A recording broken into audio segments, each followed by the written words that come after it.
From CPRE and the CPRE Knowledge Hub, this is Research Minutes, a weekly look at new and important research in education. Today, we look at education spending and how the nation's governors are allocating a combined $3 billion in federal coronavirus aid. $3 billion for the governors to split up isn't a ton of money in the scheme of things, but it does give us a sense of what their priorities are. We welcome Phyllis Jordan, Editorial Director with Future Ed, and co-author of a new explainer detailing how states are spending money provided under the Governor's Emergency Education Relief Fund. Kids need the connections and the support and the structure that school gives them. North Carolina, that's taking the form of hiring nurses and counselors and social workers, and Connecticut is developing a statewide social-emotional learning framework. Illinois got a student care department now, so there's a really big focus on that. Jordan discusses those spending plans, their potential reverberations beyond the pandemic, and the funding needs that remain as we move further into a new school year. There's going to be a reckoning for state and local budgets, and there's going to need to be another round of COVID funding. When that comes, I'm not sure.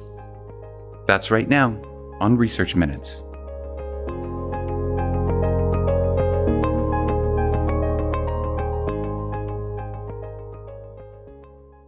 Hello and welcome to Research Minutes. I'm Keith Heumiller, Managing Editor of the CPRE Knowledge Hub. Today we have the pleasure of speaking with Phyllis Jordan, Editorial Director with Future Ed, which is an independent think tank at Georgetown University's McCourt School of Public Policy. Thanks so much for joining us, Phyllis. Oh, happy to be here. Thanks. So today we're discussing your new explainer, which was co-authored with Javed Siddiqui, President and CEO of the Hunt Institute, titled How Governors Are Using Their CARES Act Education Dollars. It's now available at future-ed.org, and it offers us a unique look at how the nation's governors are allocating about $3 billion in federal coronavirus aid for education initiatives in their states. Could you walk us through what this funding is and how it was dispersed to states in the wake of the pandemic? Sure. Well, back in March, when the pandemic was first hitting, Congress passed the CARES Act, and they put about $30 billion toward education, about half of that for K-12 schools and half for higher ed, but they left $3 billion just for governors, dispersed generally on population and other formula things. So every governor got a little chunk of money they could spend on whatever they wanted. And so $3 billion is not a lot of money in the whole scheme of things, but it does tell you something about their priorities. We have been waiting patiently since March to see what Congress is going to do next to support schools, but as you probably know, they haven't been able to agree on a package, and they haven't even been able to agree what sort of form the aid should take. So we decided, let's take a look at what governors are doing with the money they already have. And as we started at Future Ed started to look, we realized our friends at the Hunt Institute were already tracking this. So we got together with them and sort of analyzed. We set up about 10 different priorities to look at what the governors are doing with the money. So let's jump right into how those governors are spending this money. And I wanted to start, if we could, with the anomalies. Are any states doing anything particularly unique or straying from the pack in how they're spending these GEER funds? New Jersey Governor Phil Murphy is spending all of his money on higher education. He's the only person doing that. Most are spending a mix, but Gavin Newsom in California is spending all of his on closing learning gaps in K-12. Now, he defines closing learning gaps fairly broadly, but it's all going to K-12. You know, Henry McMaster in South Carolina is spending 2/3 of his money on private school scholarships, which is certainly an anomaly.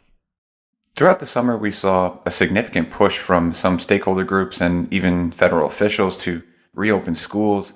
I'm curious if that had any impact on how governors have allocated this funding.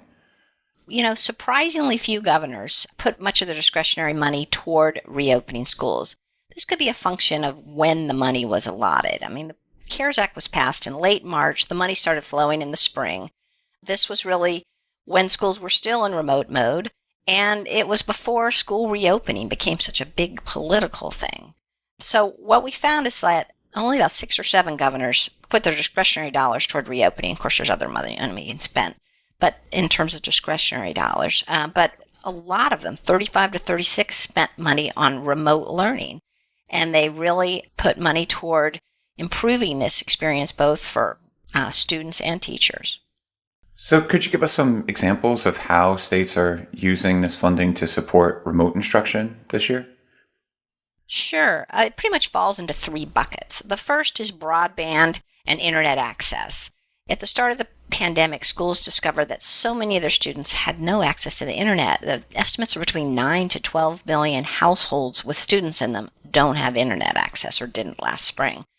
And this is particularly a problem in rural areas, as I'm sure you can imagine, but some urban neighborhoods have very little internet access. A lot of kids had relied on going to the library or getting their internet access after school at school. And suddenly those avenues were shut down. So governors spent a lot of money on hotspots, on internet contracts, on expanding broadband in their areas. They put Wi-Fi in school buses. They broadcast it out of their schools. They just used a lot of innovative approaches to get more broadband access and more internet access to kids. The second bucket is devices. Internet access doesn't do you much good if you don't have a computer or a tablet to use it on. And a lot of families don't have those, or they have one and they've got 3 kids and a parent trying to work from home. So it's hard for kids to get onto a live class on Zoom if their older brother's using the only computer.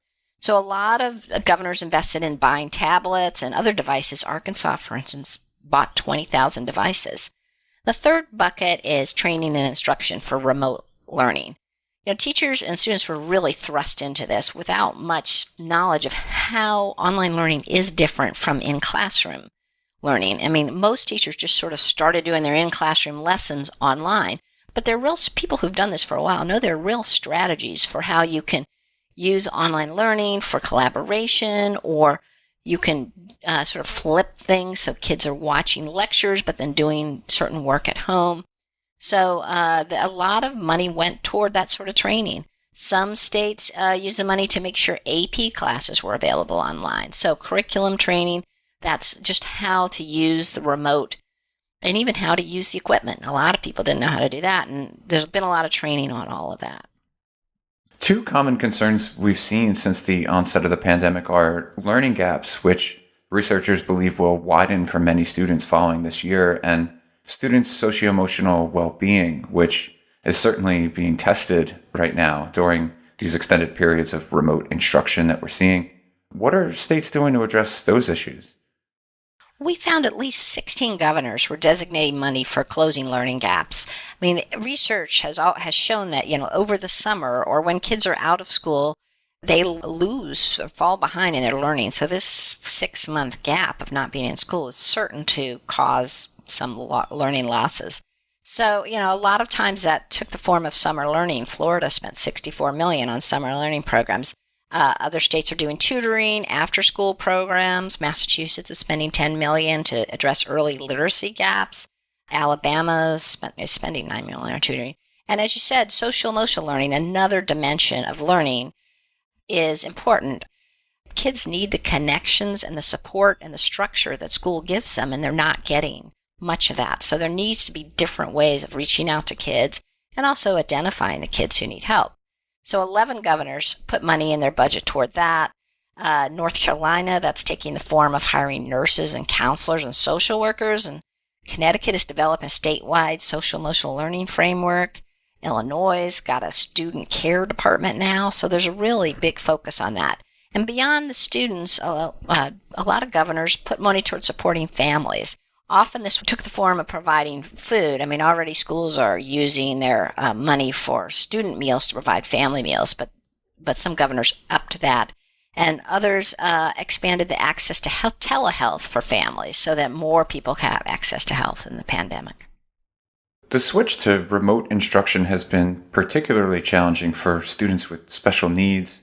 Are we seeing any examples of states using these funds to offer more support to them? Yes, we had at least 6 states explicitly mention special healthcare needs and students with disabilities, and others are through their learning gap programs addressing these needs. But some of them, like Texas, is investing in a virtual dyslexia intervention. Some states are providing special funding for specialized schools that deal with the deaf and the blind. There's a big push to provide technology within the technology remote learning area. A lot of governors, include ways to reach out to kids with disabilities because that's a hard population to reach. And often you need specialized software and training for that. In today's divided political climate, I was surprised to see in the article that you note that spending trends seem to be mostly bipartisan, with the single exception of private schooling. So can you tell us what you learned there? Yeah, 4 governors, all of them Republican, are giving part of their CARES Act discretionary dollars to fund private school scholarships. This is happening, the biggest is Florida, where they're spending about $45 million toward various private school priorities. But the biggest share is in South Carolina, where Henry McMaster, as I said earlier, has put $32 million of his $48 million in discretionary funds toward what's known as a tax credit scholarship, which is where money goes to a private organization that then gives scholarships to kids who then go to private schools. There's right now a lawsuit to try to block that, saying that state Supreme Court doesn't allow the state to give money to private schools, but the state is arguing, well, we're not giving it to private schools. We're giving it to students, and they're going to private schools. So that's something to follow. But it does say something about what are the priorities of these governors. And, this, of course, comes amid other attempts to use CARES Act dollars for private schools. Education Secretary Betsy DeVos released an interim rule that would have required school districts to share more of the public money with private schools. That rule was shut down by 3 federal judges and has now been removed. But Republicans in Congress are trying to get private school funding into the next COVID aid bill, which is a non-starter with Democrats. I mean, their reasoning is if public schools are shut down, we should have people want to go to private schools, we should help them out because we're not giving them the public school. But the reality is that public schools are going to be hurting for funds. There's a big drop in tax revenue for state and local governments, and they're going to need every penny they've got. So, after performing such a detailed national review, I'm curious what your main takeaways are. As someone who spent many years covering education here in America, do you think these measures and this level of funding might be enough to see us through the pandemic, or do you think more resources are going to be needed to support students in the months and potentially years ahead?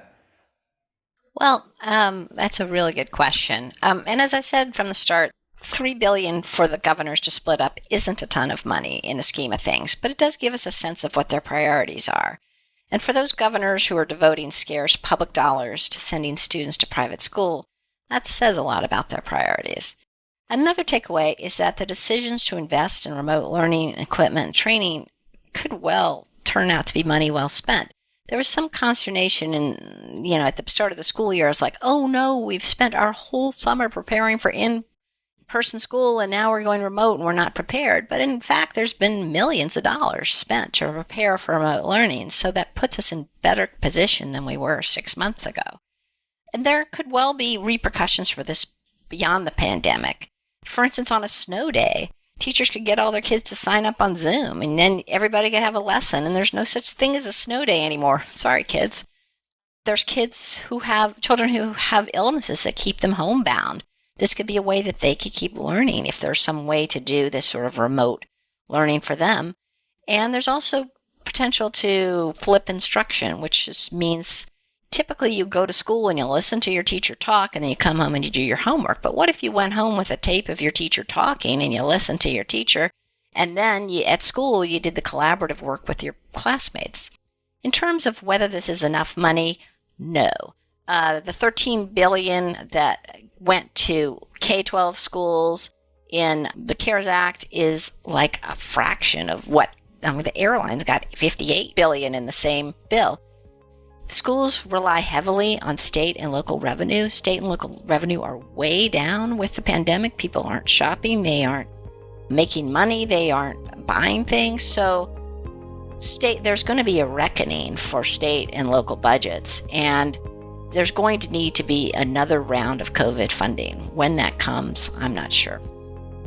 Well, this is just incredible work that you've done, Phyllis, and we want to encourage our listeners to go read the full article. Again, it's titled How Governors Are Using Their CARES Act Education Dollars, and you can find it at future-ed.org. Phyllis Jordan, thanks so much for joining us today. Thanks. This has been great. I appreciate your time. Thanks for listening to this week's Research Minutes, presented by the CPRE Knowledge Hub.